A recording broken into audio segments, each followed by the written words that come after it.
আসসালামু আলাইকুম। সবাই কেমন আছেন? আশা করছি সবাই অনেক ভালো আছেন। আলহামদুলিল্লাহ আমিও অনেক ভালো আছি। কিন্তু মনটা একটু খারাপ।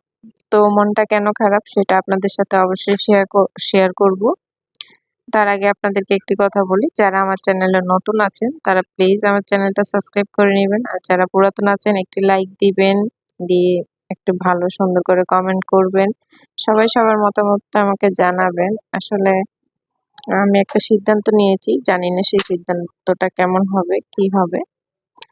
তো দেখুন আমি কিন্তু এখন সকালবেলা, ভোরবেলা আরকি আমার বড় মেয়ে আফরা ও মেহেদি হাতে দেওয়ার জন্য মানে গাছের মেহেদি হাতে দেওয়ার জন্য খুব কান্নাকাটি করতেছে। যে আমাদের পাশের বাড়িতেই মেহেদি গাছ আছে, আমাদের নাই। তো ওরা বেটে হাতে দিছে। তো ও মানে খুব আমার সাথে ইয়া করতেছিল। পরে আমি রাত্রে বুঝেই রাখছি যে আজকে দিব। তো সকালে আমি মেহেন্দি পাতা পাড়তে গেছি। আনতে গেছি পাশের বাড়ি থেকে। কিন্তু আমি এই কয়টা উঠানোর পরেই দেখলাম যে বল্লা আছে না? বল্লার বাসা গাছের মধ্যে। বল্লাগুলি মানে লাড়া পড়ছে তো ভন, ভন করে আসতেছে। তো আমি কোনরকম ওখান থেকে চলে আসছি। আমি আর আনিনি। আমি বললাম যে এই কয়টাই হবে ওর হাতে দিব। তো আমি এই কয়টাই নিয়ে চলে আসছি। ও ঘুমে থাকতে, থাকতে আমি কিন্তু এগুলো নিয়ে আসছি। তারপর ও ঘুম থেকে উঠছে পরে আমি এটা বেটে ওর হাতেও দিয়ে দিছি। উম দিয়ে এরপরে আমি নাস্তা-টাস্তা ওকে খাইয়ে দিছি, ব্রাশ করিয়ে দিছি। সবকিছু ওকে পরে আমি করে দিছি। আর এই যে স্কুলে পাঠিয়ে দিছি, এখন চলেও গেছে। তা এখন এই যে মুরগিগুলোকে বের করলাম, ওদেরকে খাবার দিলাম। আর এখন রোদও উঠে গেছে, মানে একটা বেলা হয়ে গেছে ৯টা ৯:৩০ মতো বেজে গেছে। একটু দেরি করেই ছেড়েছি।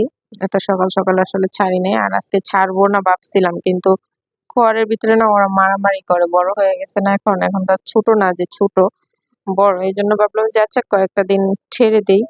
আসলে সিদ্ধান্তটা এমন নিচ্ছি যে আমি মুরগিগুলিকে বিক্রি করে দিব। আসলে উম এমনিতেই একটু প্রয়োজন। আর হচ্ছে ওদেরকে তো আমি আটকে রাখতে পারি না। খোলা থাকে তো এদিক ওদিক যায়, রাস্তাতে যায়। তারপরে পাশে আরো বাসা আছে ওইদিকে যায়। তো সবকিছু মিলিয়ে চিন্তা করলাম আমি যেহেতু বেশি মুরগি পালি, ১টা ২টা তো না, যেহেতু বেশি পালি তো ওদেরকে একটা সেপারেট জায়গার ব্যবস্থা করতে হবে। না করলে এভাবে আসলে পালাটা সম্ভব না। তো এইজন্য আমি ভাবলাম যে এখন এগুলিকে বিক্রি করে দেই। আগে ওদের জন্য একটু সেপারেট জায়গা ঠিক করি। তারপরে ওটা রেডি করে তারপরে আমি মুরগি পালবো।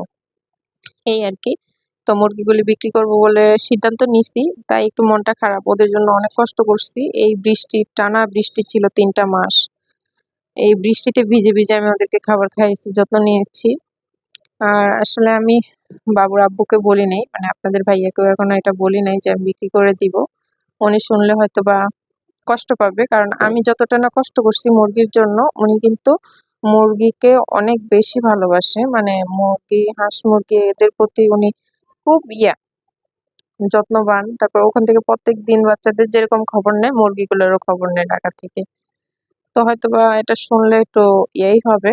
তবে কোনো সমস্যা নেই। যাই হোক আমি বলব। এই হচ্ছে কারণ। এদিকে তো আমার মনটা খারাপ। রান্না-বান্নাতে আমার মনোযোগ নেই আজকে। একদম মানে রান্না করতেই ইচ্ছা করতেছে না।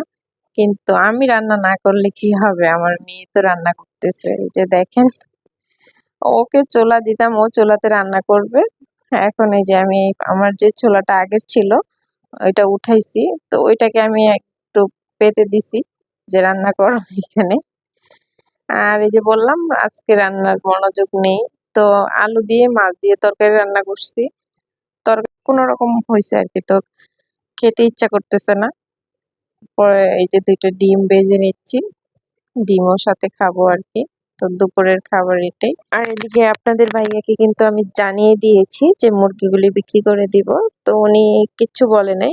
বলছে যে উনি আমার আসলে যে অবস্থাটা সেটা বুঝতে পারছে। উনি মন খারাপ করবে কি? উনি আরো উল্টা আমাকে সান্ত্বনা দিচ্ছে যে, "ঠিক আছে তুমি বিক্রি করে দাও। আর আমি তোমাকে সেপারেট করার জায়গা মানে ব্যবস্থা করে দিব। আর যেহেতু তুমি এগুলি বিক্রি করলে এগুলির জন্য কোথাও যেতে পারো না। তো তুমি এক কাজ করো, এগুলি বিক্রি করে তোমার বাবার বাড়ি থেকে মানে আমার বাবার বাড়ি থেকে ঘুরে আসার পারমিশন দিয়েছে। আমি কিন্তু বলিওনি যে আমি যাবো বা কি। উনি নিজে থেকে আমাকে বলতেছে যে, "তুমি যাও তোমাদের বাড়িতে গিয়ে ১০-১৫ দিন থেকে আসো।" আসলে উনি আমার মনের অবস্থাটা বুঝতে পারছে। বুঝেই আমাকে এটা বলছে। তো এতে না আমি অনেকটাই খুশি। যে আসলে কেউ বুঝুক আর না বুঝুক, স্বামী যদি এটা বুঝতে পারে বা আমার অবস্থাটা, তাহলে সেটা প্রত্যেকটা মেয়েরই ভালো লাগে। আমার কাছে অনেক ভালো লাগছে। ঠিক আছে, তো আমার যেরকম কষ্ট লাগছিল, তো তেমন কিন্তু আমার ভালোও লাগছে যে আমার স্বামী আমাকে বুঝতে পারছে। আজকে দীর্ঘ ৩ বছর হয়ে গেল, ৩ বছরের মতো হলো যে আমি বাবার বাড়িতে যাইনি। তো যাই হোক, এই মুরগির জন্যই যাওয়া হয় না। আসলে আবার ছোট বাচ্চা, পড়ালেখা এই সেই ভেবেই কিন্তু যাওয়া হয় না। তো যাক, এখন যখন সব দিক দিয়েই একটু রিল্যাক্স আছে, তো হ্যাঁ, ঘুরে আসা যায়, আমিও যাব। তো এই আরকি। তো আর বিকালবেলা আমাদের পুকুর পাড়ের এপাশে যে জমিটা আছে, সেই জমিটার মধ্যে এত সুন্দর মানে কচুরিপানা ফুল ফুটে আছে, দেখে তো আর মানে মনটা যে খারাপ ছিল, সেই মনটাও কিন্তু ভালো হয়ে গেল। তো এখান থেকে কিছু কচুরিপানা ফুল তুলে নিব, একটা রেসিপি করব। সেই রেসিপির জন্য এই ফুলগুলি তো অবশ্যই জরুরি, আমার মাথার মধ্যে ঢুকে গেল একটি রেসিপি। তো ভাবলাম, আর এদিকে তো দুপুরবেলা খাবারও ঠিকঠাক হয়নি। তো মনটাকে ভালো করতে হইলে, চাঙ্গা করতে হইলে অবশ্যই কিছু একটা করতে হবে। তো এখান থেকে ফুলগুলি আমি ছেলেকে ডাকে ওকে দিয়ে এখান থেকে ফুল তুলে নিয়ে আসলাম। এই যে দেখেন। তো এখন বলুন তো, আমি এই ফুলগুলো দিয়ে কি একটা রেসিপি করব? খুব দারুণ একটি রেসিপি হবে এখন।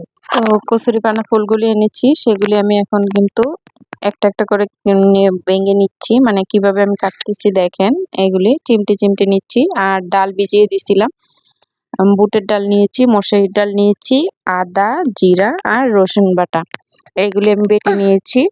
তারপরে একটু হলুদ দিয়ে দিলাম, একটু মরিচের গুঁড়াও দিয়ে দিলাম রঙের জন্য, কালারের জন্য। আর মরিচ, যেহেতু শুকনো মরিচ দিয়েছি গুঁড়া মরিচটা, তো কাঁচামরিচটা একটু কমেই দিয়েছি। আর পেঁয়াজ, লবণ দিয়ে আমি এটা ভালো করে মেখে নিব। আর এই রেসিপিটা কিন্তু খুব দারুণ, গ্রামের বাড়িতে কিন্তু হয়, এগুলি খাওয়া হয়। আর কচুরিপানা ফুল কিন্তু আমরা অনেকেই খাই না, সচরাচর খাওয়া হয় না, কিন্তু কিছু কিছু এলাকাতে অনেক বেশি খাওয়া হয়। আর কচুরিপানা ফুলের মধ্যে কিন্তু অনেক ভিটামিনও আছে, আয়রন, ক্যালসিয়াম এগুলি কিন্তু প্রচুর। হয়তোবা আমরা অনেকে জানি না এটা। তো কচুরিপানা ফুল দিয়ে যে এত সুন্দর করে বড়া ভাজা যায়, তো এটা হয়তোবা যে খায় নাই সে বুঝতে পারবে না। তো এই বড়াটা একটু ক্রিস্পি হওয়ার জন্য, একটু শক্ত হওয়ার জন্য আমি এখানে শুকনা চালের গুঁড়ো দিয়ে দিয়েছি, ৩ মুঠের মতো দিয়েছি। এটা দিয়ে আমি আরো ভালো করে মেখে নিব। তো আমি এটা ভালো করে মেখে নিচ্ছি। আর আমি কচুর ফুলটা যেটা, মানে কচুরিপানা ফুল যেটা, সেটা আমি ধুয়ে রেখেছি। এটা এখন দিচ্ছি না, কারণ এটা একসাথে দিলে ফুলটা এতটা নরম যে মানে গলে যাবে আর কি। তো ডালটা মাখতে মাখতে ওইটা মানে ফুলটা একদম গলে যাবে, এই জন্য আর দিইনি। আগে ডালটা মেখে নিয়েছি ভালো করে, তারপরে কিন্তু ফুলটা উপরে দিয়ে একটু আলতোভাবে মেখে নিলাম। দেখুন, এই যে ফুলগুলি কিন্তু আস্তে আস্তে দেখা যাচ্ছে। আর এখন আমি তাওয়াতে তেল দিয়ে দিয়েছি, দিয়ে গরম করে আমি গরম তাওয়ার মধ্যে পেঁয়াজ যেভাবে বানাই সেভাবে বানিয়েছি। দেখেন। আর এটা হচ্ছে এমনিতে খেতেও দারুণ লাগে, আর যদি আপনারা ভাতের সাথে বা বুট পেঁয়াজের সাথে খান সেটাতেও ভালো লাগবে। তো এই পর্যন্ত যারা আছেন আমার ভিডিওটি দেখতেছেন, তাদেরকে অসংখ্য ধন্যবাদ। সবাই একটি লাইক করে দিবেন যারা লাইক করতে ভুলে গিয়েছেন। আর আমি তো যাচ্ছি আমার বাবার বাড়িতে। আর আমার বাবার বাড়ি অনেক দূরে, যেহেতু অনেকদিন পরে যাচ্ছি, তো অবশ্যই আপনাদেরকে জানাবো কি করছি না করছি আর কবে যাচ্ছি। আর আমার মুরগিগুলি বিক্রি হচ্ছে কি হচ্ছে না। তো ইতিমধ্যে আমি ৪ টা মুরগি বিক্রি করছি, মুরগি না মোরগ বিক্রি করছি। তো আরগুলি বিক্রি হলে আমি যাব। তো দেখতে থাকুন। আর আমার বড়াগুলি কিন্তু হয়ে গেছে। আম কেমন হয়েছে অবশ্যই ভিডিওটি জানাবেন। আর আমার বাবা-মাকে জানাই নাই, আর জানাবো না, ওনাদেরকে সারপ্রাইজ দিব। তো বলি নাই যে আমি আসতেছি বা আসবো, এমন কিছুই বলি নাই। হঠাৎ করে যাব। দেখবো আমার বাবা-মা কতটা খুশি হয়, কতটা এক্সাইটেড হয়। আমার ছোট মেয়েটাকে আমার বাবা এখনো দেখে নাই। ভিডিও কলে দেখেছে, কিন্তু সামনাসামনি দেখা হয়নি। আর আমার ছেলের সাথে ৫ বছর হয়েছে, দেখা হয়নি। তো মাশাআল্লাহ, আমার ছেলে তো যাবে এবার। কেউ কি এই কচুরিপানার বড়া খেয়েছেন কিনা সেটাও জানাবেন। তো আজকের ভিডিওটি এ পর্যন্তই। ভালো